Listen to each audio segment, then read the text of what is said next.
আল্লাহর পয়গম্বর সুলাইমান আলাইহিস সালাম তামাম পৃথিবীর রাজত্ব করেছেন, শুধু মানুষের উপরে নয়, মাখলুকের উপরে। আল্লাহ রাব্বুল আলামিন এই নিয়ামত দান করেছিলেন। মহান আল্লাহর দয়ায় সমস্ত মাখলুকের ভাষা উনি বুঝতেন। সুবহানাল্লাহ। সুলাইমান আলাইহিস সালাম কি এক দেশের রাজা ছিলেন না তামাম দুনিয়ার বাদশাহ? বাদশাহী পেয়ে তিনি দরখাস্ত জানালেন, প্রভু গো, সমস্ত মাখলুককে তুমি খাওয়াও, জন্ম থেকে মরণ পর্যন্ত তো সকল রিজিক তুমি মিলায়া দাও, আমারে অনুমতি দাও। যদি আমাকে অনুমতি দাও, আমার মনে চায় এক বেলা সকল মাখলুককে খানা খাওয়াইতাম,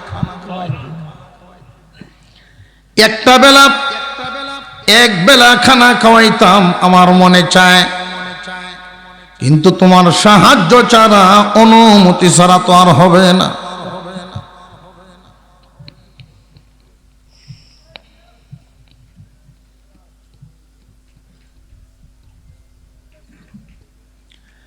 আল্লাহ পাক রব্বুল আলামিন সুলাইমান আলাইহিস সালামকে বলেন, পয়গম্বর, এটা হবে না, তুমি পারবা না। দুনিয়ার বাদশাহী রাজত্ব করা আর আল্লাহ পাক রব্বুল আলামিনের সমস্ত মাখলুকাতের জিম্মাদারি নেওয়া, এটা এক না। আল্লাহ, তোমার অনুমতি চাই, যদি তুমি আমার অনুমতি দাও। দরখাস্তের পর দরখাস্ত, মহান আল্লাহ অনুমতি দিলেন, দিলাম, এক ওয়াক্ত খাওয়াও। যত মাখলুক, সমস্ত মাখলুককে খানা খাওয়াইবে, জিয়াফত। আগে কই কোন দাওয়াত, নবী সুলাইমানের বাড়ি, বাদশা সুলাইমান। আল্লাহ, একদিনে তো সব মাখলুকের খানা ব্যবস্থা করা যাবে না। খানা ব্যবস্থা করতে হবে দীর্ঘ পরিকল্পনা নিয়ে, বেশি সময় লাগায়া, অনেক কামলা মজুর লাগায়া, কর্মচারী লাগায়া খানার ব্যবস্থা করেছেন। আল্লাহর কাছ থেকে পারমিশন নিলেন। কিসের পারমিশন? দুপুরের খানা বিকালেই নষ্ট হয়ে যায়। 6 মাস পর্যন্ত বাদশাহ সুলাইমান খানা জোগাড় করলেন, জমা করলেন। এমন একটা জায়গায় ওই খানাগুলো তিনি টাল দিলেন, যেই জায়গাতে খাবারের টাল থাকলে জলের প্রাণীও আসতে পারে, স্থলের প্রাণীরাও যাইতে পারে। সাগরের কিনারে, মরুভূমিতে খাদ্য সংগ্রহ করলেন 6 মাস। 6 মাস পরে নির্দিষ্ট সময়ে আল্লাহর এক মাখলুক, সমুদ্রের মাছ, বিশাল আকারের মাছ, সমুদ্রে তাকে এই মাছে মাথাটা শুধু ভাসাইছে। মাথা ভাসাইয়া জিজ্ঞাসা করে দরখাস্ত জানাইছে, আল্লাহ, আমাদের খাওয়ান দাও।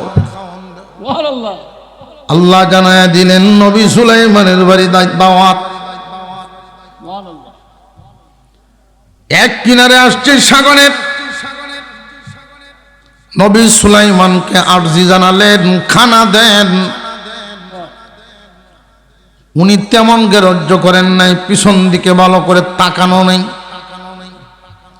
যাও, সাগর পরে খানা জমা আছে, ইচ্ছা মতো খেয়ে নাও। আল্লাহর এমন এক মাখলুক, এক লোকমায় 6 মাসের জমা করা খাবার শেষ। ঘুরান দিয়ে আবার বলে, বাদশা, হে, পেট ভরে নাই, আরো লাগবে।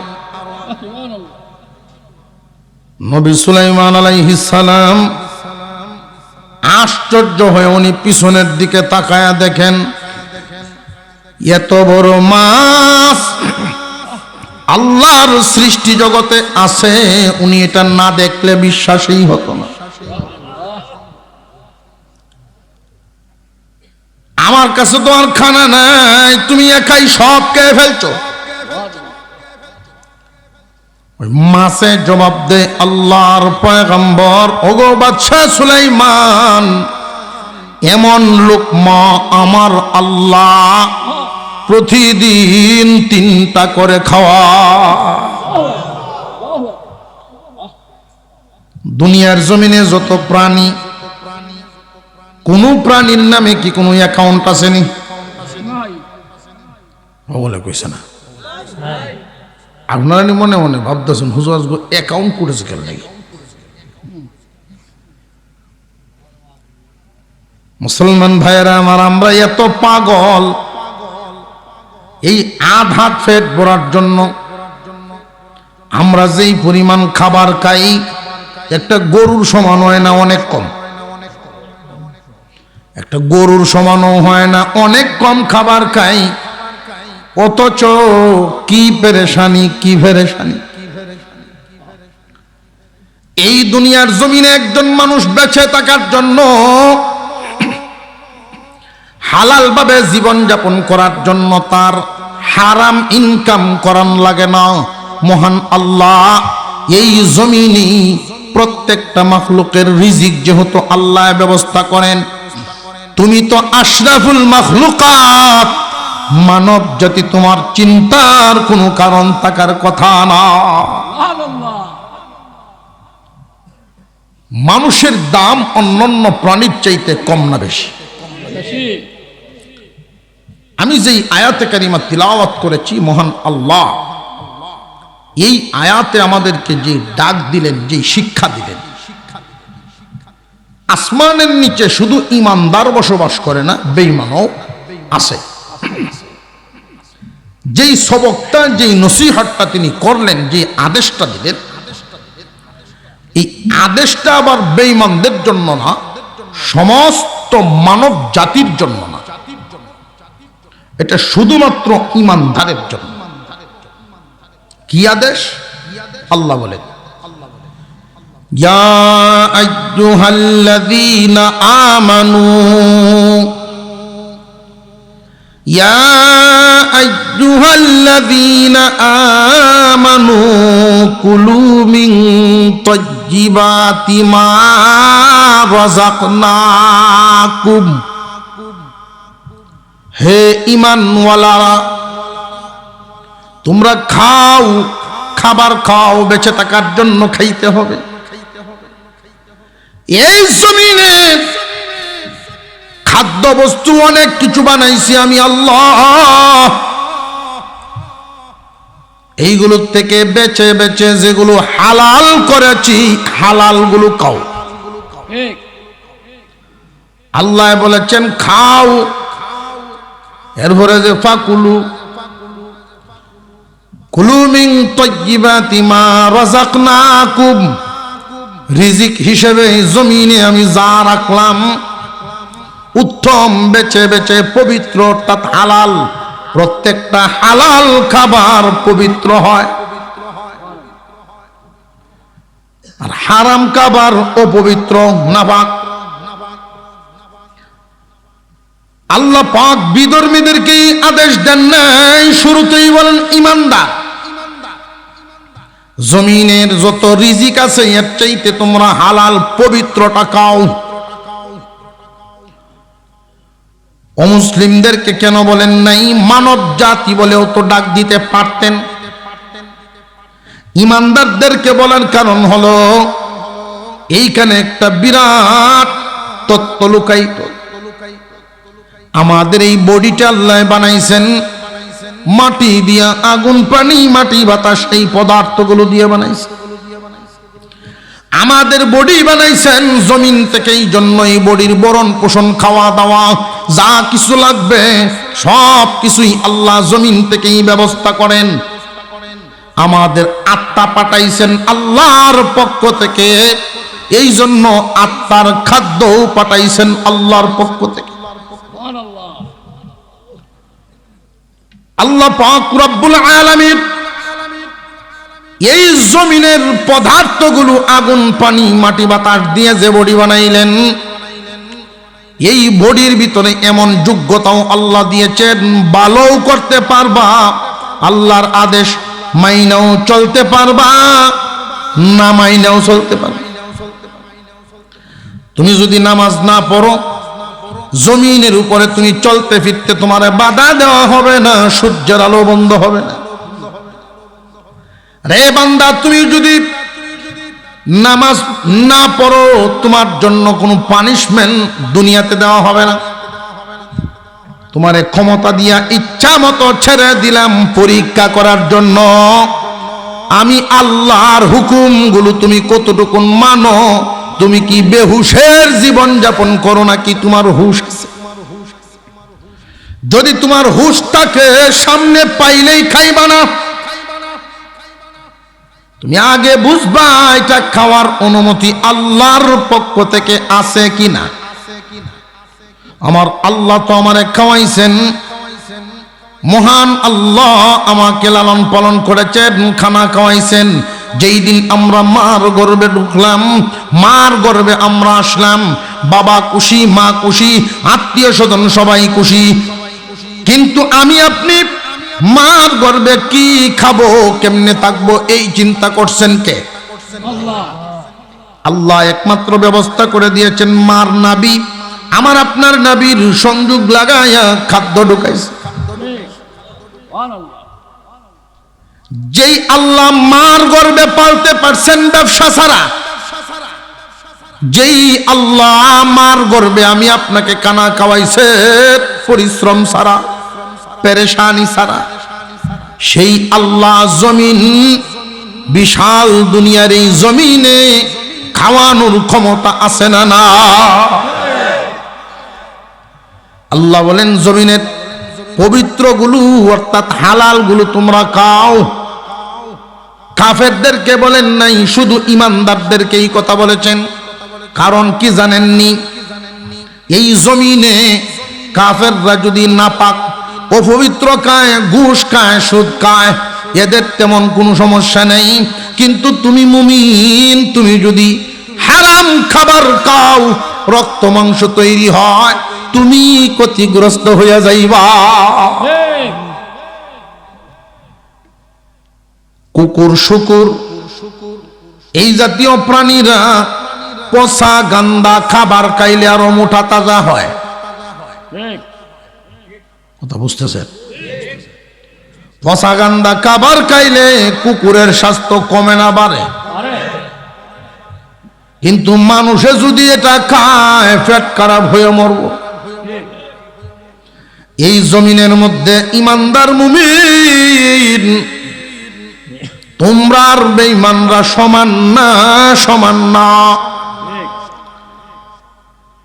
যাদের কোনো ধর্ম নেই, যারা বেঈমান, যেমনে ইচ্ছা এমনে চলবে, যা ইচ্ছা তা খাবে। দুনিয়ার জমিনে খাও দাও ফুর্তি করো, এই স্লোগান যাদের, আগামীকাল বাঁচবে কিনা তুমি কি তা বলতে পারো? খাও দাও ফুর্তি করো, এই স্লোগান। কিন্তু মুমিনের এই স্লোগান নয়, মুমিনের তো টার্গেট আছে, মুমিনের আখিরাত আছে।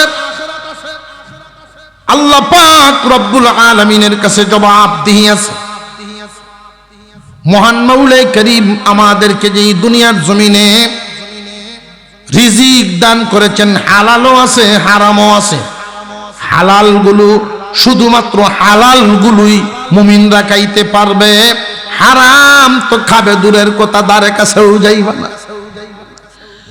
বেঈমানরা যদি খায়, এদের কোনো ক্ষতি নাই। বেঈমান ইহুদি, খ্রিস্টান, নাসারা তারা যদি খায়, এদের কোনো ক্ষতি নাই। কিন্তু তুমি মুমিন খাইলে ক্ষতি হবে। কি ক্ষতি হবে তুমি জানোনি? আয়াতের শেষাংশে ইঙ্গিত দিয়া দেন, ইয়া আইয়ুহাল্লাযীনা আমানু কুলু মিন তাইয়্যিবাতি মা রাযাকনাকুম ওয়াশকুরু লিল্লাহি ইন কুনতুম ইয়্যাহু তা'বুদুন। যদি সত্যি তোমরা আল্লাহর বান্দা হইয়া থাকো, সত্যি তোমরা আল্লাহর বান্দা, ইবাদত গুজার বান্দা যদি হও, সত্যি যদি তোমরা আল্লাহর ইবাদতকারী হইয়া থাকো, সাবধান, হারাম খায়ো না। আমরা ইবাদতকারী হইয়া মরতাম না ইবাদত ছাইরে মরতাম? এখন আদা ঘুমো, মোটামুটি একটা ভাব। ইবাদতকারী হওয়ার দরকার আছে না নাই? ইবাদতকারী যারা সফলতা হইবে, তারা সফলতা তারাই পাবে, ইবাদতকারী ছাড়া সফলতা পাবে না।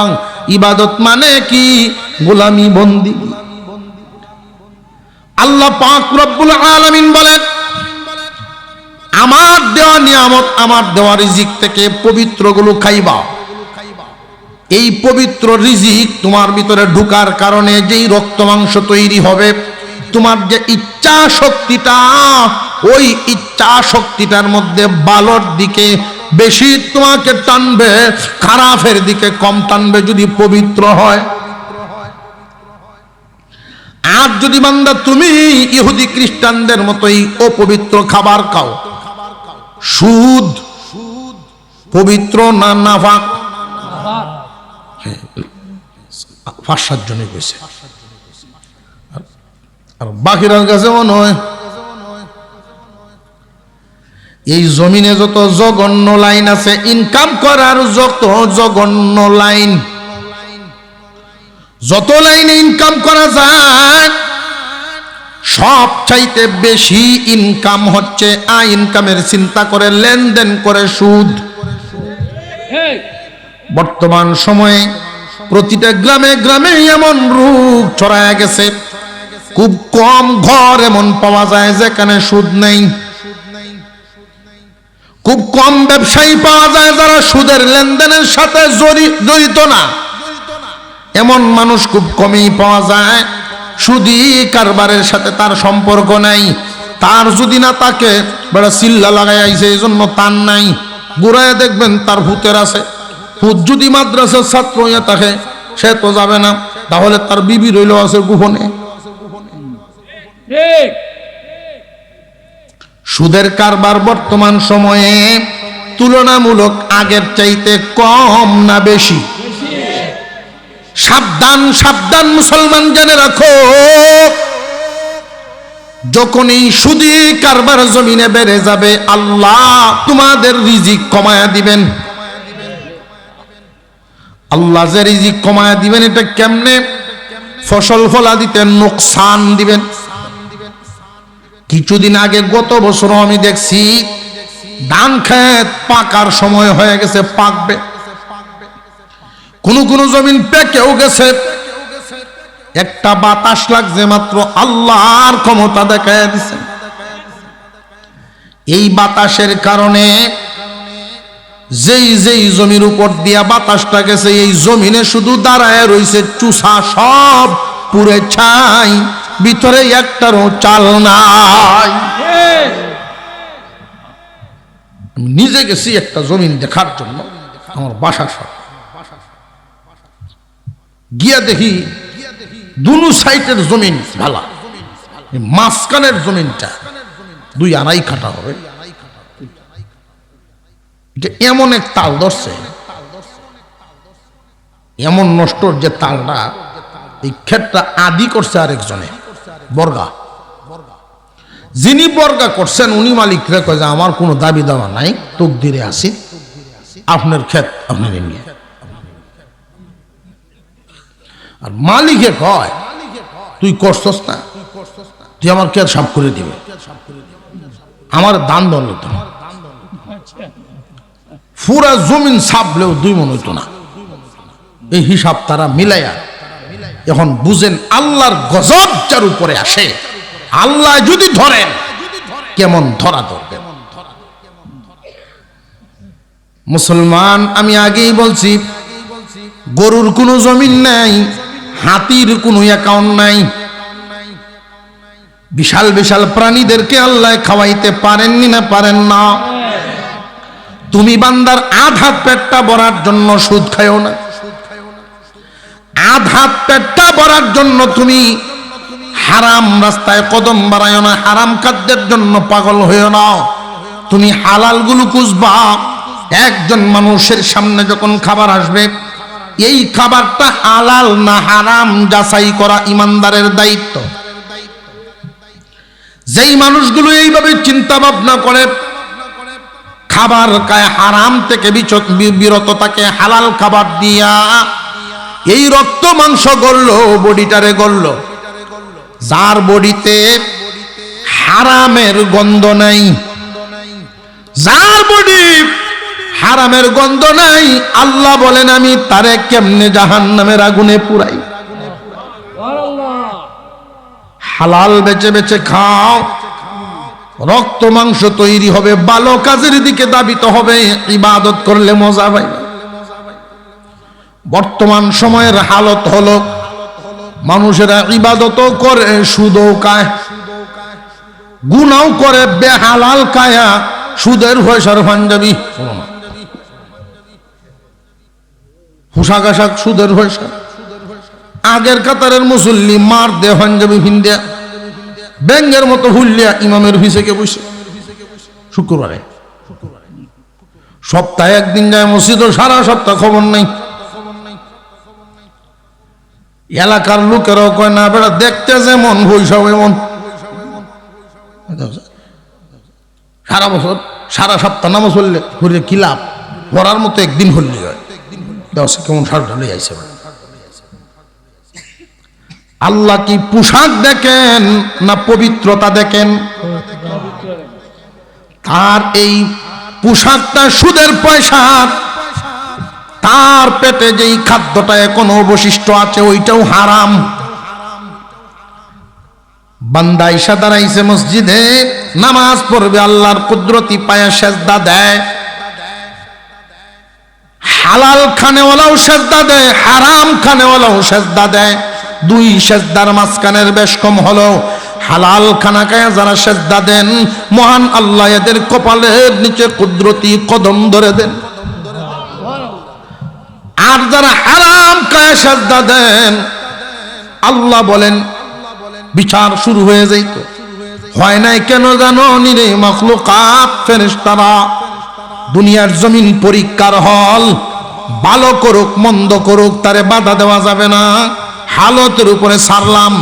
তবে সেই দিন বেশি দূরে নয়, আমার থেকে কয়দিন আর হলায়া থাকবা,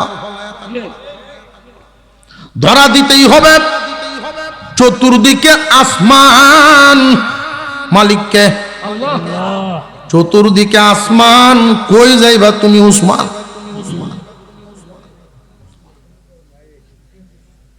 ধরন খাওয়ান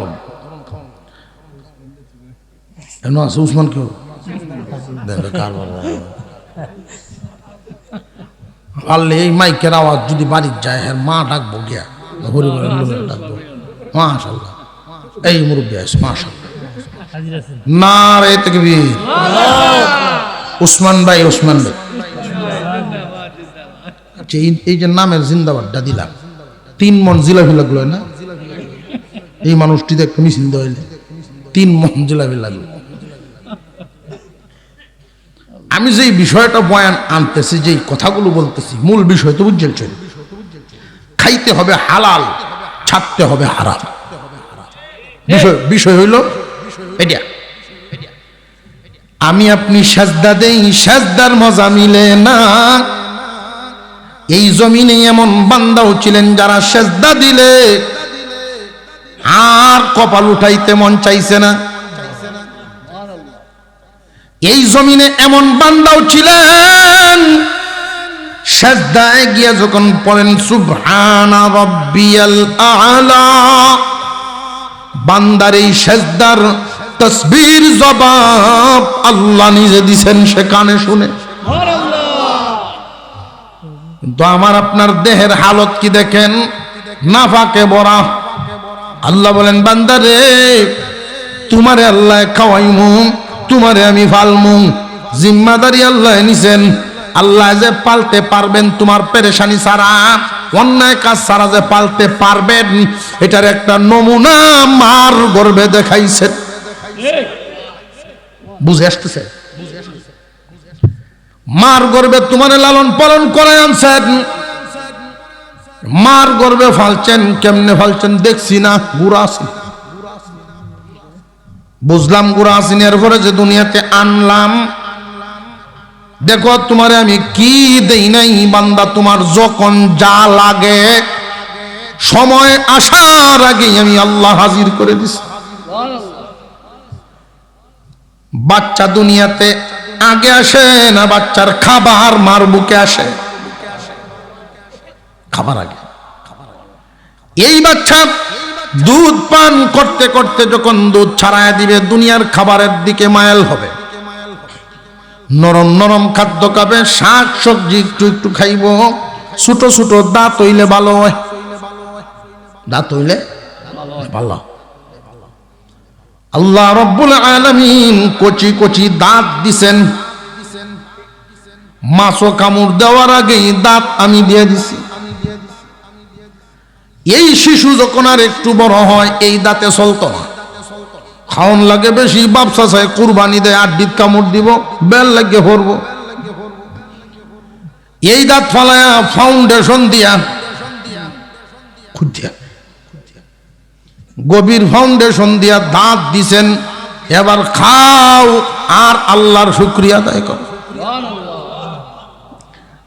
আল্লাহ বলেন, ইয়া আইয়ুহাল্লাযীনা আমানু কুলু মিন তাইয়্যিবাতি মা রাযাকনাকুম ওয়াশকুরু লিল্লাহি ইন কুনতুম ইয়্যাহু তা'বুদুন। রে দুনিয়ার বান্দা বান্দি, আমি যা দিলাম এখান থেকে পবিত্র রিজিকগুলো তোমরা খাও, আমার দেওয়া রিজিক থেকে উত্তম উত্তম পবিত্রটা খাইবা, খায়া আমি আল্লাহর শুকরিয়া আদায় করো। ওয়াশকুরু লিল্লাহি, শুকরিয়া আদায় কার? আল্লাহর শুকরিয়া কেন লাগিন আদায় করতাম? যে রিজিক তো দিছেন আল্লাহ। লাউ যে আমরা খাই কে দিছেন? কেউ যদি মনে মনে কয় কান্দ হইরে আনছি দিরাইতো, টেহা দিয়ে আইছি 200, আল্লাহ কেমনে দিল? আমি এমনি দিলাম। আল্লাহ যদি না দিতেন দিরাইও তুমি লাউ ভাইলাই না। পান্দা তুমি লক্ষ্য করে দেখো, আল্লাহ দেয়া নিয়ামত, লাউ বেশি জমিনের মধ্যে তোমার দাদি বা তোমার মা একটা করছে,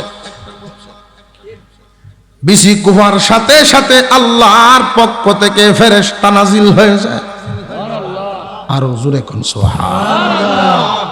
ফেরেশতার কাজ হলো ওইখানে তালাবি দাও, মেহনত শুরু করো। বান্দা শুধু বিসি কুপে তুই আইছিস, এর উপরে কি আর কাম নাই? তুমি বান্দা শুধু একটা উসিলা গাইয়া গেছো জমিনে, উসিলা দাঁড় করায় গেছে। এরপরে আমি আমার ফেরেশতা খাদিম দিয়া সকাল বিকাল, বিকাল সকাল, সকাল বিকাল, বিকাল সকাল ফেরেশতা দিয়ে কাম করাই। এইভাবে আমি 2 পাতার নাল দিয়া উঠাইলাম, আস্তে আস্তে একটু লাউয়ের ডুগা বড় করলাম, লাউয়ের ফাতাও খাইলাম, ডুগাও খাইলা, এরপরে লাউ। আল্লাহ পাক রব্বুল আলামিন ফেরেশতার খেদমত চালান কতক্ষণ? এই বিসির থেকে খেদমত হইতে হইতে লাউ ফাতা ডুগা, এরপরে লাউ লাউ নিয়া রান্না বান্না করে তুমি যে রিজিক নিয়া খানা খাইতে বসলা, এই লাউ খাইয়া যখন পেটে ঢুকাইলা, এর আগ পর্যন্ত ফেরেশতার খেদমত হইছে। এই জন্য আল্লাহ বলেন, বান্দারে আমি জমিনে যা রিজিক দিলাম এর থেকে উত্তম গুলো দেখে দেখে খাও, এবং আমি আল্লাহর শুকরিয়া আদায় করো।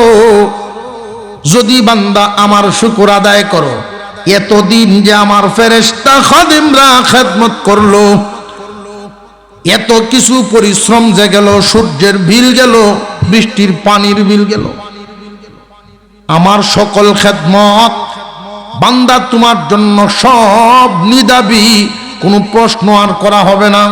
যদি নিয়ামত খায়া শুকর আদায় করো, এই নিয়ামতের হিসাব নিব না।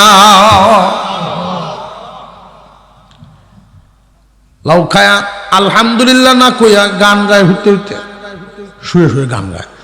গান কষাদের লাউ বানাইছে বৈরাগী, লাউ বলে বৈরাগী বানাইছে।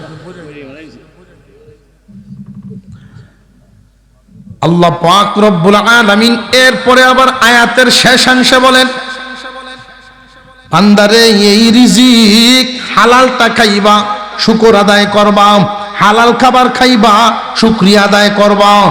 ইন কুনতুম, যদি তোমরা ইয়াহু তা'বুদুন, সত্যি ইবাদতকারী বান্দা হও, সত্যি যদি আবেদ বান্দা হইয়া থাকো, আল্লাহর বান্দা হইয়াই থাকো। আমরা সব কার বান্দা? আল্লাহ এইভাবে বলেন, তুমি যদি সত্যি আল্লাহর বান্দা হইয়া থাকো, তাহলে এই দুই কাজ, জমিনে যা আছে সব ফাইলেই যে খাইবা তা না, বাইচে বাইচে হালাল টাকাও শুকরিয়া আদায় করো, হালাল টাকাও শুকরিয়া আদায় করো। হালাল যদি খাইতে পারো, লক্ষ্য করে দেখেন, আগে খাওন এরপরে কিছু শুকরিয়া, আগে খাওন পরে শুকর।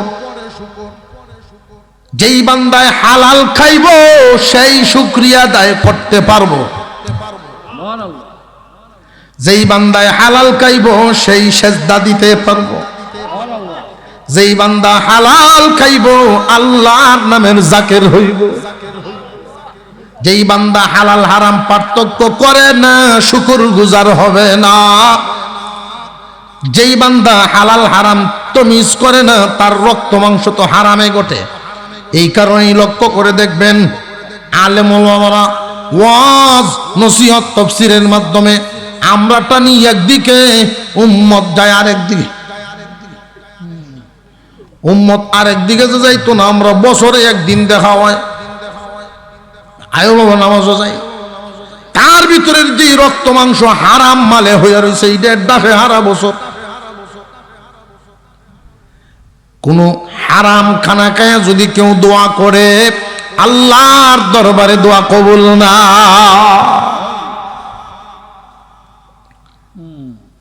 হালাল খাবারের একটা আসর, হালাল খানার যে আসর, দেওবন্দ মাদ্রাসা নাম শুনছেন তো? খেলা গেলা শুনছেন? দেখি লড়ানির লাগে না, রে কষ্ট দিতেছে ভাই সাহেব। বইয়া থাকতে থাকতে আসলে সন্ধ্যার থেকে বইছে, পরিশ্রমের তো একটা ব্যাপার আছে। আমরা এই ফাঁক ফুকর না রেখে যে জমিয়ে বই থাকতাম ভালো আছেন। আরেক ভাই বইছে আডু কারণ রিয়া, কোনটা এইভাবে আমরা কোন ফেস লাগে পরে গত তারিখে কইছিলাম, মনে আছে বুঝতে? হাঁটু দাঁড় করিয়ে বসা নিষেধ, হাদিসে নিষেধ। সামনের দিকে হাঁটু দাঁড় করিয়ে বসা নিষেধ। কেন নিষেধ এটা আগে বুঝতাম না, কখন বুঝছি। 2 হাঁটু দাঁড় করিয়ে বসলে লঙ্গি খুব সাবধান, 2 হাতটা খুব শক্ত ধরে রাখলে, এহত হাতটা ছুটলে সারে সর্বনাশ। এই জন্য আল্লাহ রসুল বলেন এবার বই বই না, বসার আদব আছে না? ফিসে যারা বসছেন আপনারা মিশে নাই না, আমরা গয়ারতাম আপনারা দ্বারা আইন নারে তাকবীর। আর কিছুক্ষণ চলতো, আমি এতক্ষণ ঘুমাইছি, আপনার টের পাইছেন না, আমি কিন্তু ঘুমো আসলাম। ওয়াজও হয়েছে, ঘুমো হয়েছে, সুবহানাল্লাহ। এমন হয়, প্রায় সময় এমন হয়। আল্লাহু আকবার। হালাল রিজিকের যে একটা আসর, আব্দুল্লাহ শাজি, শাজি আব্দুল্লাহ যুবকের নাম, বাড়ি দেওবন্দের খুব কাছে, গরিব। তার পেশা হলো হাওরে ঘাস কাটে, বস্তাত বইরে এই ঘাস বাজারে নিয়ে বিক্রি করে। শৌখিন গরু লালন পালন করুইয়া, গাবি লালন পালন করুইয়া কিরকম কিছু শৌখিন মানুষ আছে, ব্যবসায়ী মাজন, একটা গাবি হলে দুধ পান করার জন্য এই গাবিল্লা কিন্তু আর আরো ঘাস কাটার যেত না, বাজার তো কিনে নেয়। আরো অনেক লোক যুবকরা এই পেশা করে। সাজি আব্দুল্লাহর হালত অর্থনৈতিক অবস্থা হইল এই ঘাস বিক্রি করে প্রতিদিন 8 আনা। কয় আনা আসেনি? 8 আনা দেশ আগে আছে 8 আনা পয়সা দেখছেন তো?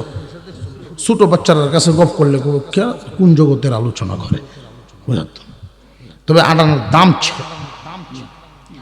8 আনার ঘাস বিক্রি করে 4 আনা সংসারের পিছনে খরচ করতেন, আর বাকি 4 আনা 2 আনা সাথে সাথে দান করে দিতেন। এই লোকটা ব্যাককল না?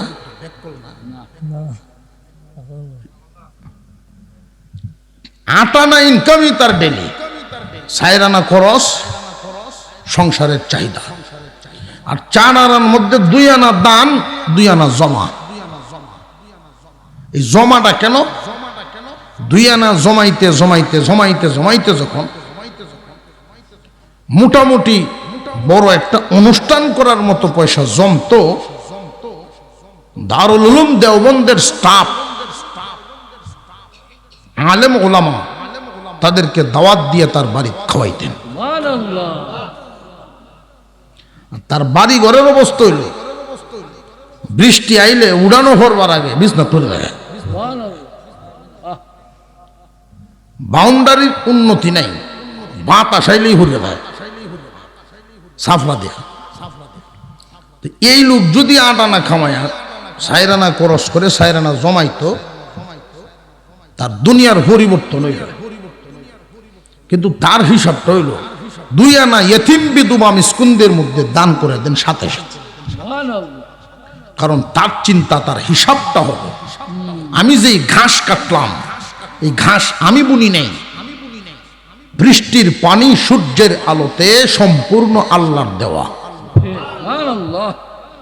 মালিকের দেওয়া নিয়ামত আমি ভোগ করি, মালিকের জন্য কিছু খরচ করব না, এমন নিমক হারাম এই সাজি আব্দুল্লাহ হবে না। এটা তার হিসাব। দেওবন্দের শিক্ষকগণ ইয়াকুব নানুতুবি রহমতুল্লাহ আলাইহি সহ তার বাড়িতে গিয়ে খাইতেন। উন্নত বিছনা নাই, এরপরেও যাইতেন ছাটায় বসে খাইতেন। সাগরেদের জিগায়, হুজুর জমিদাররা আসে আপনাদেরকে দাওয়াত দিতে, যাই না? কারণ যায় না যে আল্লাহর ওলিগণের নাকের গ্রান আর আমাদের নাকের গ্রান বেশ কম আছে না? তাদের নাকের গ্রান শক্তি আর আমাদের গ্রান শক্তি সমান না। আল্লাহর ওলিগণের নজর দৃষ্টি শক্তি আর আমাদের দৃষ্টি শক্তি এক সমান না। আল্লাহর ওলিগণ তাকাইয়া যদি কারোর দিকে নেক নজর দিছেন, ওই নেক নজরে মানুষটা এমন বরকতি মানুষ এই জমিনে হয়ে গেছেন, আল্লাহ ওয়ালাগণের চাউনিতেই মানুষের কপাল খুলে যেত। আবার এও কিন্তু এমন ঘটনা আছে, আল্লাহর ওয়ালিদের বদদুয়ার নজর যার উপরে পড়ছে, আল্লাহ ওয়ালাগণের বদ নজর যদি কোনো কপাল পুরার উপরে পড়ে গেছে, তার সর্বনাশ হয়ে গেছে। ইয়াকুব নানুতুবি রহমতুল্লাহি আলাইহি সাগরেদকে উত্তর দেন, জমিদারদের দাওয়াতে যাই না, সাজির দাওয়াত মিস করি না। জমিদারদের যেই খানা, ওইখানে হারামের গন্ধ পাওয়া যায়।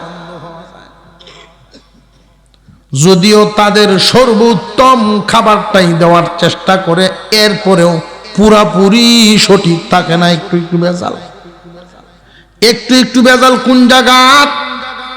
সচরাচর চোখে বাসবে না, গভীর দৃষ্টিতে তাকাইলে বাসবে। যে তার বিশাল সম্পত্তির মধ্যে কার কার হক আছে, কার কার ওয়ারিশ আছে, ঠিক মতে দিছেনি, দাবি দেওয়া ছুটাইছেনি। যদি দাবি দেওয়া না ছুটায় তাকে, তাহলে কি এটা হালাল রইল না হারাম মিশলো? এই জন্য আল্লাহ ওয়ালাগণের নাকে গ্রাম লাগে যেত। অনেক বুজুর্গানের দিন এমন দেখছি, খানা পাকাইছেন, সব রেডি, হুজুর আসছেন, উঠান থেকে ঘুরে চলে গেছে, খানা কান নাই, ফিসেদের দৌড়ায়, এরপরে আর তামেন না, লাঠি দিয়ে বাড়ি দিছে, যে আগে পবিত্র, এরপরে আল্লাহ ওয়ালার দরজা। ইয়াকুব নানুতুবি বলেন, রে দুনিয়ার মানুষ,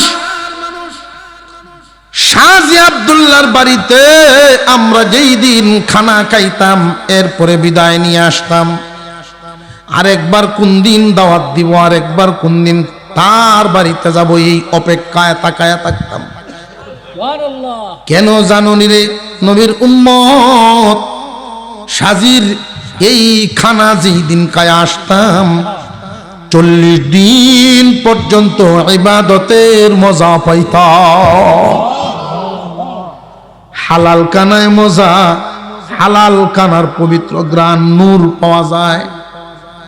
হালাল খাবার খাওয়াইলে সন্তানাদি সুসন্তান হয়, হালাল খানা খাওয়াইলে পরিবার পরিজন দিনদার নেককার হয়। মুসলমান জানিয়ে রাখবেন, আপনার সন্তানকে যদি হারাম খাওয়ান, সন্তানের কাছ থেকে হালাল ব্যবহারের আশা করবেন না। খাওয়াইছেন হারাম, আচরণও পাবেন হারাম।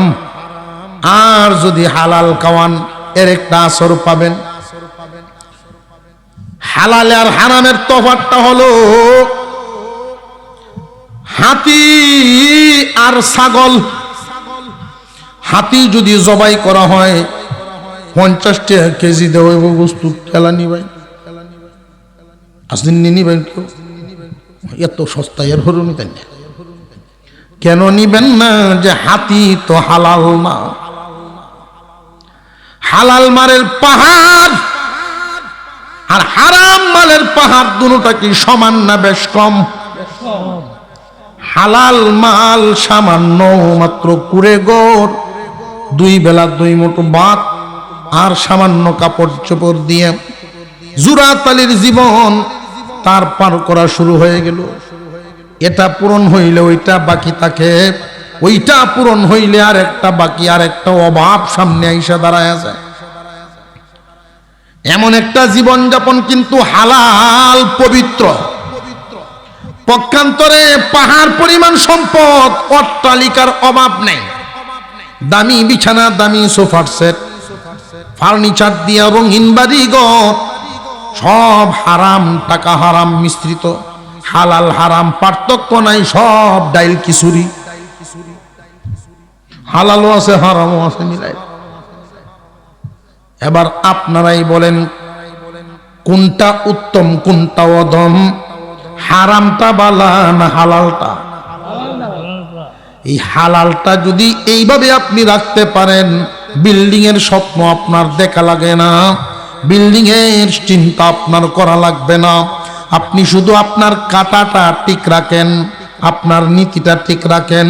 হারাম কামাই করব না, হারাম খাবার খাবো না, হারাম কামাবো না, হারাম খাবো না, হারাম পরবও না, এই নাপাকের সাথে সম্পর্কই করব না। আপনার ঘরে যদি একটা চৌকিতেও ঘুমান, হালাল পয়সার কিনা, মনে বড় বল হবে। কম দামা কাপড় পরিধান করেন, মোটা সুতার কাপড়, কিন্তু হালাল পয়সা, গাম জড়ানোর পয়সা দিয়া কিনা, মনে বল থাকবে। 1 পদ বা 2 পদ দিয়া খানা খাইলেন, 20 পদ করে খানা খাইলেও পেট আধাত ভরব। 2 পদ দিয়া খাইলেও আদাতেই ভরব। বেশ কম শুধু এক জায়গায় এই নাফরমান জিহ্বার তবে যদি দিনদার হয়ে যায় চিন্তা ভাবনা, হারাম খাওয়া মুসলমান হারাম খায়া আরাম পাবে না, হালাল খায়া মজা পাবে। এই দুই জাত দিয়েই পেট ভরে খানা খেয়ে বান্দা যখন ঘুমাবে মনের প্রশান্তি নিয়া গভীর ঘুমে আচ্ছন্ন হবে, শান্তির ঘুম দিবে, স্ত্রী সন্তান নিয়ে নিশ্চিন্তে ঘুমাইতে পারে, চিন্তার কোনো কারণ নেই। যদি গো কোনো কারণে মহান আল্লাহ হায়াত শেষ হয়ে গেলে আমাকে আপনাকে আজরাইল পাঠায়া নোটিশ পাঠায়া দিয়ে নিয়ে যাবেন, চিন্তা নাই, পরেশানি নাই। যেই চৌকির উপরে শুইলাম হালাল পয়সার, যেই বিছানার মধ্যে শুইলাম হালাল পয়সা, যেই কাপড়গুলো গায়ে জড়ানো গাম জড়ানোর পয়সা, যেই খাবারটা পেটে নিয়ে ঘুমাইছি ওই খাবারটাও কম দামা হইলেও হালাল পয়সার খাবার খায় ঘুমাইছি। নিশ্চিন্ত মনে ঘুমাইবে। যদি মারা যাই ভয়ের কারণ নাই, ভয়ের কোনো কারণ নাই। মনের চিন্তা ভাবনা দূর করে মন বড় করে ঘুমাইব। পক্ষান্তরে ওই মানুষটা একজন মুসলমান হারামের মধ্যে আছে, সুদ খায়, সুদখুর একটা নিকৃষ্ট মানুষ। সুদখুর যারা এর চেয়ে পচা দুর্গন্ধ মানুষ হতে পারে না। কেন জানেননি আমি এত নিকৃষ্ট নজরের কেন বলতেছি? এরা সুদখুরের স্তর আছে, সুদখুরের স্তর। এক বর্ণনায় আল্লাহর নবী বলেন 70টা, আর এক বর্ণনায় আল্লাহর পয়গম্বর বলেন 99টা। সাকিবপুর নোয়াগাঁওয়ের মানুষ খুব মনোযোগের সাথে, যে কয়েকজন আছেন মনোযোগ দিয়ে শুনবেন, প্রয়োজনে না খেয়ে মরে যাও তবু হারাম সুদ খাও না। না খেয়ে মরে যাও তবু এই সুদ খাইতে যাইবা না। আল্লাহর পয়গম্বর সুদের বর্ণনা দিতে গিয়ে যেই স্তরগুলো বর্ণনা করেছেন এর সর্বনিম্নটা বলছি আর সর্বোচ্চটাও জানায় দিতেছি। বাকি আপনাদের বিবেক, বিবেকের কাঠ করে দাঁড় করিয়ে বিচার করবেন আপনি কোথায় আছেন। আপনার প্রতিবেশী পাড়ার একজন লোক সুদখোর, সে কোথায়? আল্লাহর পয়গম্বর জানিয়ে দিয়েছেন যেই মানুষটা সুদ খায়, সুদের কারবার করে, লেনদেন করে, সুদের সাক্ষী হয়, এক দলে সুদ খাইব আর এক দলে সুদ দিব, এক দলে সুদের সাক্ষী হইব আর এক দল সুদের কারবারটা লেখালেখি করব। আল্লাহর রাসূল বলেন এই 4 দলের পরিণতি সর্বনিম্ন স্তর আপন মায়ের সাথে জিনা করার চেয়েও নিকৃষ্ট। জবান খুলে বলেন নাউযুবিল্লাহ। এই জন্য বলি না খেয়ে মরে জানা ফরমান। উপবাস থাকতে থাকতে 10 দিনেও খাবার যদি না মিলে গাছের পাতা চিবাবি, তবু মার সাথে জিনার চাইতে নিকৃষ্টতার কাতারে গিয়ে দাঁড়াবি না। সর্বোচ্চ স্তর হলো আল্লাহ এবং রসুলের বিরুদ্ধে যুদ্ধ করা। মুসলমানের ঘরে জন্ম নিয়ে এই দুনিয়ার উন্নত মোহ মায়ায় অন্ধ হইয়া সুদখোরের কাতারে যে তুমি নাম লেখায়া দিলা রে ভাই, তুমি তো পেট পালার জন্য সুদ খাও না, বুঝি এটা। কারণ আগেই বলেছি রিজিক দেওয়ার মালিককে। একজন মানুষের পেটটা ভরার জন্য সুদ খাওয়া লাগে না, আব্রু ঘোরার জন্য সুদ খাওয়া লাগে না। একজন মানুষের ক্ষুধা নিবারণের জন্য, পেট ভরে খাওয়ার জন্য সুদ খাওয়া লাগে না। সুদ খায় তো তারা টিন ঘর পাল্টায়া বিল্ডিং বানাইতে চায় যারা।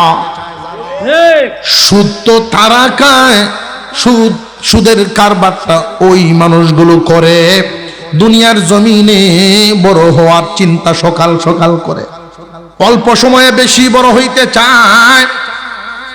ওই মানুষগুলো আল্লাহ এবং রসুলের বিরুদ্ধে যুদ্ধ ঘোষণা করেন। প্রত্যেকের জবান দিয়ে উচ্চারণ করেন নাউযুবিল্লাহ। মুসলমানের ঘরে জন্ম নিয়ে আল্লাহ রসুলের বিরুদ্ধে গিয়া যে তুমি যুদ্ধে দাঁড়াইলা, ইমান কি আছে না বেঈমান? সামাজিকভাবে বর্তমান সময়ে যত হারাম রাস্তায় ইনকাম করে মানুষ, সবচেয়ে নিকৃষ্ট রাস্তাটা এবং সবচাইতে বেশি ব্যাপক হারে মুসলমানের ভিতরে ঢুকে গেছে। বড় লজ্জা হয়, কুকুরেও তোমারে দেখলে লজ্জায় মুখ নিছায় ফেলে। আশরাফুল মাখলুকাত তুই, একটা প্রাণী কুকুর, একটা প্রাণী উট, একটা প্রাণী, এরকম অনেক কিছু অনেক অনেক প্রাণী আছে। যেই প্রাণীটা নিকৃষ্ট, প্রাণীটা তার মার সাথেই চিন্তা করতে পারে না। আল্লাহর নবী আপনার আমার পয়গম্বরের জবান মুবারকের কথা, এই কথাটা এমনি আসে নাই। সুদকুরের চিন্তা ভাবনা, সুদকুরের চেহারা ছবি আল্লাহর পয়গম্বরের কোন নজরে আসছে চিন্তা করছেন। আপন মার সাথে জেনার চাইতে নিকৃষ্ট, এর চাইতে পাপ এই সমাজে এমন কোন নরপিশাচ যদি ধরা পড়ে জেনাকুর, তাও আবার আপন মায়ের ক্ষেত্রে এমন যদি হয়, এই সমাজ আর তার জায়গা দিবে না, এই সমাজে আর সম্মান তার থাকবে না। ঠিক না বেঠিক বলেন? তাহলে আমরা একটু চিন্তা ভাবনা করে দেখি যে এই মানুষগুলো সুদকুর, ওরা তো ওই দলের মার সাথে অপকর্মকারীর দলের। ওদেরকে যদি সামাজিকভাবে আমরা বয়কট না করি, সুদ নামক ব্যাধি সমাজ থেকে বের হবে না, সুদ নামক রোগ গ্রাম থেকে বের হবে না। একজন সুদকুর যদি বহাল তবিয়তে সম্মানে বুক ফুলায় চলে, সুদ থেকে সে ফিরবে না, তারে কুণ্ঠাসা করেন, সমাজ থেকে বয়কট করেন। মসজিদ কমিটি তো দূরের কথা, সমাজের গুরুত্বপূর্ণ কোনো কাজের দায়িত্বও তাকে দেওয়া হবে না। আপনি একজন মুসলমান ভাই যদি জানেন আমার বংশের আমার চাচাতো ভাই সুদখোর, আপনি একজন ইমানদার যুবক হয়ে তার বাড়ি যেতে পারেন না, বয়কট করেন। এইভাবে যদি বয়কট করতে পারেন, সুদখোর তুমি যত তলা দালানের মালিকই হও না কেন, আমি একজন ইমানদার, আমার ছেলে বা মেয়েকে দিয়ে তোমার সাথে আত্মীয় হবে না, কারণ তুমি নিকৃষ্ট দলের কাতারের লোক। তোমার বাড়ির কোনো অনুষ্ঠানে আমি যেতে পারি না, তুমি নিকৃষ্ট একটা মানুষ, মার সাথে অপকর্মকারীর দলের লোক। আল্লাহর নবী বলেছেন এর চেয়ে বরং নিকৃষ্ট এই মানুষটাকে সমাজ থেকে বাদ করা হয়, সমাজ থেকে আলাদা করে দেওয়া হয়, এক ঘরে করা হয়। বিয়ে শাদী অনুষ্ঠান গ্রামে চলবে, তারে দাওয়াত দেওয়া যাবে না, তার কোনো দাওয়াতে হাজির হওয়া যাবে না। এইভাবে যদি দু চারটা চিকিৎসা চলে, সর্বোচ্চ 10টা চালায়া দেখেন, পুরা গ্রাম পরিষ্কার হয়ে যাবে। কিন্তু বর্তমান সময়ে আমরা যা দেখি, মসজিদ কমিটির বিভিন্ন দায়িত্বশীল হইয়া যায় নাম করা সুদখোরেরা। বিবেকেও বাদে না, মানুষের কি ধাক্কা লাগে না একটু? আর যে আইসা দায়িত্ব সেই আবার কেমন বেহায়া, আল্লাহর ঘরের জিম্মাদারি তোর খাদে উঠায় নিলি, আল্লাহর ঘরের এই দায়িত্ব নিলি, কেমন বিবেকৃত। শুকর কুকুরের মাংসর চেয়ে নিকৃষ্ট বস্তু সুদ খাবি, আবার ইমামতের মুসল্লায় গিয়া দাঁড়াবে। মদ আর দুধ কখনো এক হয় না, হালাল হালাল, হারাম হারামি হবে। পায়ে হাত রেখে অনুরোধ জানাই, যুবক হয়তো জীবন সংসার শুরু, এখন থেকেই তুমি নিয়ত করো আমার অট্টালিকার প্রয়োজন নাই, টিনের চালের তলে ঘুমাবো। বৃষ্টি আসলে স্বামী স্ত্রী দুইজনের মধ্যে একজন ঘুমাইতে পারো আর একজন ঘুমাইতে পারো না, পানি পড়ে, এমন সংসারও জীবনে আমি দেখছি। বৃষ্টি আসার সাথে সাথে দুজন উইটা জায়গায় জায়গায় বাটি দেন, জায়গায় জায়গায় ছোট ছোট ডেক দেন যেন ঘরটা নষ্ট না হয়, পানি তো পড়ে। কিন্তু এই মানুষগুলো কোনোদিন হারাম খাবার খাবে না। ওদের দেহ মন আত্মা সব পবিত্র। ওরা যখন সেজদা দেয় আল্লাহর কুদরতি পা ধরে দেন। ওরা যখন দুইটা হাত উপরের দিকে উঠায়া ডাক দেন আল্লাহ, আল্লাহ পাক বলেন বান্দারে আমি তো তোর দিকে রহমতের নজর দিয়ে ছায়া থাকি, ইচ্ছা করলেই খাইতে পারতি ওই নাফরমানের মতো, কিন্তু করস তো না। সন্তানকে মন কান্দে একটা জিনিস পুরোপুরি দেওয়া যায় না, বহু কষ্টে সন্তান লালন পালন করা হয়, সন্তানকে হারাম খাবার খাওয়ায় না। শিক্ষা দীক্ষা যতটুকুই দিতে পারেন বা না পারেন, যতটুকুই শিক্ষিত হোক, একটা গ্যারেন্টি একটা লিখা আমি দিয়ে যাইতে পারি, যদি সত্য ভবিষ্যতে না হয় আমার সামনে গিয়ে জিগাইবেন, আর যদি মরে যাই কবরের উপরে বেত দিয়ে আঘাত করবে। হালাল খাবার যদি সন্তানকে খাওয়ান, এই সন্তান উচ্চ শিক্ষিত হতে পারে আর না পারে, অন্তত মা বাবার সাথে বেয়াদবি করবে না, মা বাবার মনে আঘাত দিবে না, মা বাবার সাথে কষ্টের আচরণ করবে না। সমাজের মধ্যে হালাল খাবার খায়া যারা বড় হয়, যে সমস্ত সন্তান হালাল খাবার খায়া বড় হয়, আল্লাহ এদেরকে অকর্মা রাখেন না, অসামাজিক কাজ করান না, মহান আল্লাহ এদেরকে সুসন্তান বানায় দেয়। এক বাদশার কাছে খবর আসছে, হুজুর দুঃসংবাদ। কেমন দুঃসংবাদ? যে বর্ডার ক্রস করে 500 শক্তিশালী দেশের সৈনিকরা ঢুকে গেছে। বাদশা বড় পেরেশানির মধ্যে পড়ে গেলেন। যেই দেশের শক্তিশালী রাষ্ট্রের সৈনিকরা আসতেছে দেশটা দখল করার জন্য, সৈনিকরা মাথা ছাড়া দিয়েছে, সৈনিকরা হাল ছেড়ে ফেলছে, ভয়ে তারা অনেকেই চাকরি থেকে ইস্তফা দিছে। সেনা প্রধান, সেনাপতির দায়িত্ব যে ছিল, উনি মাপ চেয়ে বিদায় নিয়ে গেলেন, এই পদে আর থাকবেন না। এমনি রাজার বিবি পরামর্শ দিলেন, আপনার চিন্তিত চেহারা রাখার কোনো কারণ নাই, আপনার ছেলেই বড় হয়েছে, তারে সেনাপতির দায়িত্ব দিয়ে যুদ্ধে পাঠান। এই ছেলেকেই সেনা প্রধান বানায় যুদ্ধের ময়দানে পাঠানো হলো। 3 দিন যুদ্ধ চলল। 3 দিন পরে একটা আশ্চর্য খবর, বাদশাহে আপনার ছেলে তো যুদ্ধের ময়দান থেকে পলায়ন করছে। আপনার ছেলে যুদ্ধ পরিচালনা ছেড়ে দিয়া পলায়ন করে ভাগছে।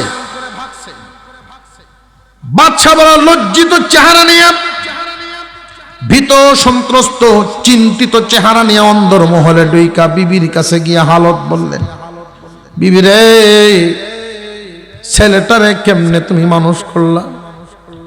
যুদ্ধের ময়দান থেকেই পলায়ন করেছে, এই দেশটা বুঝি আর আমার হাতে রইল না। নিজের ছেলের উপর নির্ভর করতে পারলাম না। রাজার বিবি বলেন, নির্ভরযোগ্য সূত্রে আবার খবর নেন। আমার বিশ্বাস হয় না আমাদের ছেলে যুদ্ধের ময়দান থেকে পালাতে পারে না, খবর নেন। দূরের ব্যাপার, খবর আনতে আনতে, আনা নেওয়া করতে করতে অনেক সময়ের ব্যাপার। 7 দিন পরে বর্ডার থেকে শত্রু পক্ষকে হটায়া দিয়া তাদের বাউন্ডারি দখল করিয়া বিজয়ের বেশে রাজমহলে রাজপুত্র ফিরতেছে। সেনা প্রধানের দায়িত্ব পালন করেছে বীরের মতো। বিজয়ীর বেশে যখন ভিতরে ঢুকলেন, মানুষ খুশিতে আত্মহারা, কত ধরনের আনন্দ তারা করে। এই মুহূর্তে বাদশা সেখানে বসা নাই, চুপ চুপ চুপি চাপি চলে গেল অন্দরমহলে। রে বিবি, সংবাদ পাইছনি? সুসংবাদ, রাজ্য তো শত্রুমুক্ত হয়েছে, আমাদের বিজয় হয়েছে। তবে সব মানুষ খুশি নিয়ে ব্যস্ত, আর আমি একটা চিন্তা নিয়ে ব্যস্ত। কি চিন্তা? যে আমি বাবা আর তুমি সেই ছেলের মা। আমি ঠিকই বিশ্বাস করেছি, হতাশ হয়েছি ছেলে যুদ্ধের ময়দান থেকে যে পলায়ন করলো, কিন্তু তুমি কেন বিশ্বাস করো না? এই কারণটা কি? রানী জবাব দেয়, স্বামী হে, আপনি যদি বলতেন আমার ছেলে যুদ্ধের ময়দানে শহীদ হয়ে গেছে, শাহাদাত বরণ করেছে, আমি বিশ্বাস করে নিতাম, শহীদ হতেই পারে। কিন্তু আপনি যেই কথাটা বলেছেন পলায়ন করেছে, যুদ্ধের ময়দান থেকে পীর দেখিয়ে পলায়ন করা এটা কাপুরুষের কাজ, এটা মুমিন বীর মুজাহিদের কাজ না, কাপুরুষের কাজ। আমার এই সন্তান কাপুরুষের পরিচয় দিতে পারে না। যে তুমি এত শক্তি বল নিয়ে কেমনে বলো? স্বামী হে, আমি এই সন্তানটাকে আমার এই দুই হাত দিয়ে পালছি। এই সন্তান অবুঝ অবস্থায় যতবার আমার হাতে খাবার খাইছে, আমার জানা মতে আমি কোনোদিন তার মুখে হারাম কোনো খাদ্য আমি জীবনে উঠায়া দেই নাই। হালাল খাদ্যের আসর হবে হালাল রক্ত মাংস, হালাল রক্ত মাংসের আচরণ হবে হালাল আসর। হালালের আসর বীর হয়, আর হারামে কাপুরুষ বানায়। পাহাড় পরিমাণ হারাম সম্পদ কামাইয়া সুদ খায়া তুমি তৈয়া যাইবা বাড়ি ঘর, এইগুলো জঙ্গলে পরিণত হবে। এই মানুষগুলো পাহাড় পরিমাণ সম্পদ তৈয়া গেলেও অভাবী আবার হবে। হালাল খাবার খাওয়া সন্তান গড়ে থয়ে যাও, এই সন্তানগুলো মানুষের মতো মানুষ হবে, কর্মঠ হবে, সমাজে প্রতিষ্ঠিত হবে। তুমি মারা গেলে এরা তোমার কবরের পাশে যায় আল্লাহর কাছে দোয়া করবে। যারা হালাল খাবার খাওয়ায় সন্তানগুলো মানুষ করে, এদের দ্বারায় নতুন মাত্রা যোগ করে উত্তম রক্তের একটা সিঁড়ি চালু হয়। হারাম যেন না ঢুকে, কথাটা মনে রাখবেন। মনে থাকবনি। যদি উপাস তখন লাগে উপাস 3 দিন, উপাস থাকতে রাজি, তবু হারাম খাইতে রাজি মনে থাকবো তো ইনশাল্লাহ। হালাল খাইলে, হালাল পবিত্র খাবার কম খাবেন প্রয়োজনে, হয়তো শরীরের শক্তি কমবে, তো ইমানের শক্তি বাড়বে। আর হারামে আপনি মোটামুটি জলহস্তির মতো হতে পারে, স্বাস্থ্য জলহস্তির। আর ইমান ব্যাঙ্গের লাভ দেখলে হুকুরো হল, ইমানের সাহস। সাহাবাই কেরাম খাইতেন একটা খেজুর খায়া সারা দিন, এমন ইতিহাস আছে না? সাহাবাই কেরাম 3 দিনে একবার রুটি খাইতে পারতেন, গরিবী জিন্দেগি। কিন্তু এরপরেও যুদ্ধের ময়দানে তারা বীরের যে সর্বোচ্চ পরিচয়টা তারা দিচ্ছে, এটা শারীরিক শক্তি না, এটা হলো ইমানি শক্তি। হালালে শক্তি বাড়ায় ইমানের, আর হারামে শক্তি বাড়ায় দেয় নফসের। যেই নফসে তোমাকে হারামের দিকে দাবিত করবে, আর হালালে তোমার ইমানের শক্তি বাড়ায়া আল্লাহর হুকুম মানার দিকে দাবিত করবে। আল্লাহ বলেন, তোমরা খাও জমিনের ওই খাদ্য যেটা পবিত্র, অর্থাৎ হালাল।